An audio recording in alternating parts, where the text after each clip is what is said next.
বন্ধুরা, সবাই কেমন আছো? আশা করি সবাই ভালো আছো। তো আজকে যে ভিডিওটা বানাচ্ছি এটা হচ্ছে আমার বুকস এবং বুকসের প্রতি যে অবসেশনটা সেটা নিয়ে।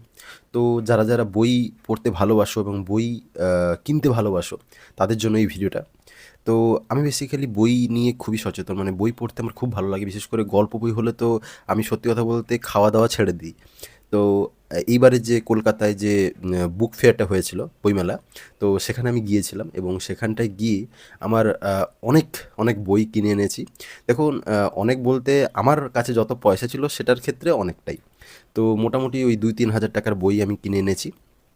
তো সেটাই আমি আজকে দেখাবো কী, কী বই কিনেছি। আর যারা বই পড়তে ভালোবাসে বা বই প্রেমিক, তারা জানবে যে প্রত্যেকের জীবনে নিজেদের একটা লাইব্রেরি করার শখ থাকে। তো আমি যদি কোনো সময় সাকসেসফুল হই বা কোনো সময় হতে পারি, তো আমি আমার নিজের একটা লাইব্রেরি বানাবোই, যেখানটায় আমার পছন্দের সব বই থাকবে।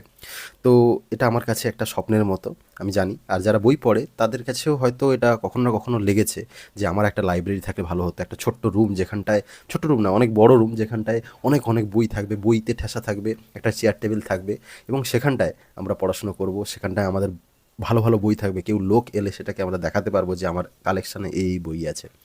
তো দ্যাটস দ্যাটস থিংকিং। তো আমি বেশি কথা না বলে আমি কি, কি বই এইবারের বইমেলা থেকে কিনেছি, তো সেগুলোই আমি দেখাবো। তো ১ম যে বইটা আমি কিনেছি সেটা হচ্ছে 'ম্যাও'।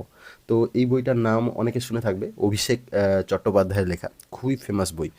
তো এইবারে মানে আমি গিয়েছিলাম আর এই বইটা আমার খুব পছন্দ হলো। তো এটাও কিনেছি 'ম্যাও'। আপনারা পড়বেন। আর আমি এটা পড়া হয়ে গেছে। খুবই ডিস্টার্বিং স্টোরি, ঠিক আছে?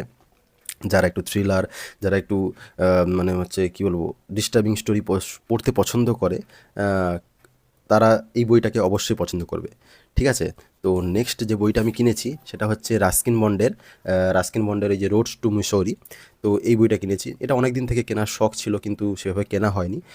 তো এই বইটা কিনেছি। আর আরেকটা হচ্ছে 'অন্তর্দ্বন্দ্ব'। দেখতে পাচ্ছ এই বইটা? এটাও হচ্ছে দেবাঞ্জন মুখোপাধ্যায়ের বইটা। এটা পড়া হয়নি, আমি পড়বো অবশ্যই। তো আরও আছে 'প্রলয় বীজ'। এটা হচ্ছে ঋষভ চট্টোপাধ্যায়ের লেখা 'প্রলয় বীজ'।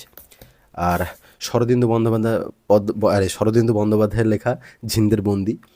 এটাও খুব ভালো গল্প। এটা আমি যদিও সানডে সাসপেন্সে শুনে নিয়েছি। তো তাও কিনেছি, ভালো লাগলো, একটা কালেকশানে থাকলো। আর একটা হচ্ছে 'ময়না বলো কৃষ্ণ রাধে'। এই বইটাও খুব ভালো, অভিষেক চট্টোপাধ্যায়ের লেখা। তো এই বইগুলো আমি কিনেছি। আপনারা আপনাদের কালেকশানে কী, কী আছে বা তোমাদের কালেকশানে কী, কী আছে সেটা তোমরা জানাবে অবশ্যই কমেন্টে। Thank you.